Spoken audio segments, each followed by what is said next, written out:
It's funny, but the conversations that I'm having with people starts by saying, oh, the market has gone mad, the market is going too high, it doesn't deserve this, the economy is not doing so well, why should the markets be high, right? We all hear these kind of dialogues, and most of the dialogues end by saying, acha, what should I buy? And I find it very funny, because if you are saying that the market is high, should you be buying or should you be selling? I don't know, you have to answer it yourself. But I know one thing, there are some people who are saying, now that the markets are high, should I sell? Again, my answer is, I do not know, because I do not know whether the market is high or market is low. Because market, you can never judge the market at the place where you are. Like if you're here, you do not know whether this is high or low. Depends on, if you go here, then it looks low, and if you go here, it looks high. So high or low is a very, very difficult question to answer, step one.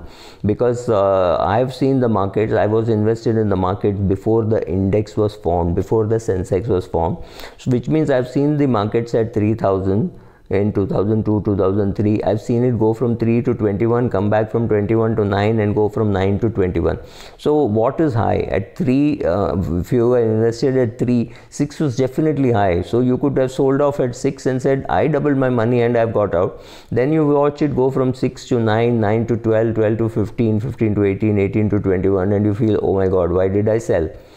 But if you had bought at 21 and panicked at 9, you would have lost all the potential. Next 30 years, you would never enter the market, right? So what should you be doing actually now? One, there is nothing called market being high or market being low, and it doesn't matter at all unless all your money is in an index fund. What matters is what is your portfolio doing. If you bought, let's say you bought Indigo at 900 and today it is 1800, of course your money has doubled, but in the same time some other share would have gone up 5 times also. The whole market has gone up. So you have to take a view. Now, fairly obvious that we are not at the end of the coronavirus situation. There is still the problem to be solved. There is no cure as of now.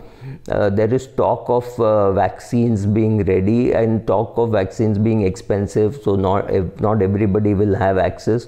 So based on this, you can take a view that corona is still a problem, so let me sell and wait with my money. I'll buy later. The other optimistic way of looking at it is to say, oh, the vaccine is here, so people will start traveling, etc. So let me invest in those companies. If you see shares like Mahindra Holiday Resorts, it's gone up. Indigo has gone up. So some people are taking a punt that well, all these things will come back to normal. I'm not speaking on either side, right? But if you see, many investors are taking the view that market is at a high, so let me redeem. So the redemption figure in equities is pretty high, which is good, because these are the people who are booking profits. They've said, oh, I came into the markets, I've doubled my money, I've got 70% return, and it's 1 year old, so I have to pay just 10% tax, so let me get out. So maybe people are doing that, but it is at the same time that you see a lot of FIIs money coming into the market saying, let us invest in India. So you are now confronted with the facts from all sides, and all of them are true, because you are surely seeing DII, which means mutual funds largely redeem.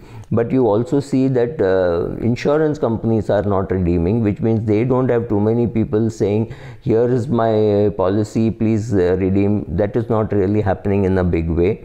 But FIIs are investing. So what do you have to do? First, don't look at the index. Look at each individual share in your portfolio.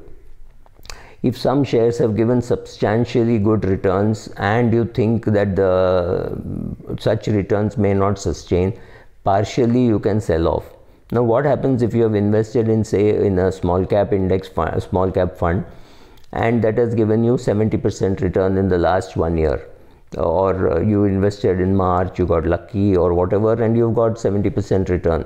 Please understand, 70% return is not sustainable over long periods of time. So you will get back to 12% because it will come in the form of dramatically reduced returns or negative returns over the next few years. You want to take some money off and use it for something, some goal which is 3 years away or 5 years away, by all means do it. You want to take some money off the table to buy a luxury product, by all means do it.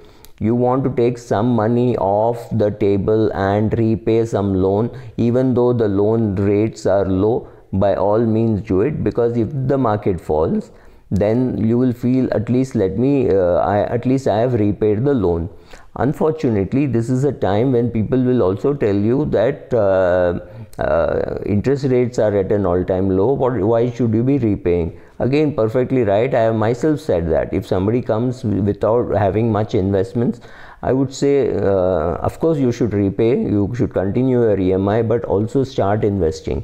So if you see what I have done in this video, I have told you all the facts and what you can do.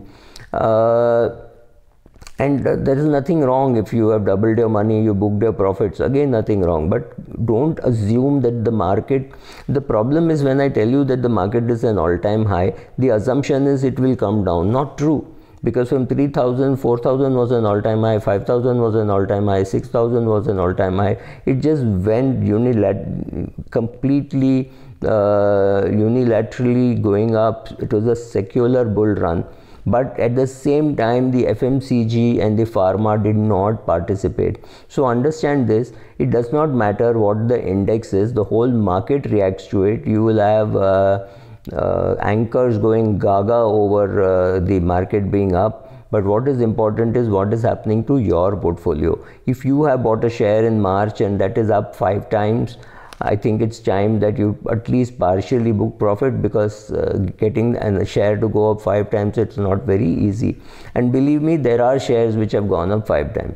If you are in sectors like metals and the commodities like paper and sugar, don't even watch the share price, doesn't matter. Monitor the price of the commodity. If the commodity, like say copper, is going through a boom or steel is going through a boom, you can be sure that the companies which are in manufacturing that will definitely be seeing a surge in prices. That's a great time to be exiting, especially if you think those commodity cycles are reaching their peak. I have no clue. I don't think they are anywhere near their peak now. But I'm just telling you that in commodity shares, better to watch the price of the commodity, not the price of the share. Also see where are your own goals. If you need money for something and you have created that and you can buy it now. For example, you wanted to buy some asset and that you had bought some shares. Suppose you had bought shares of Indigo or anything, and you thought once this corpus reaches that price, I will buy it. Let's say you were doing an SIP to buy a Canon prime lens for 7.5 lakh rupees, right? And you have 7,50,000 in that. Just take it off, buy your lens, start using it. That will give you greater pleasure. Similarly, you wanted to buy a bigger house, your equities have gone through the roof. Sell off your current house, use that equity and buy a house.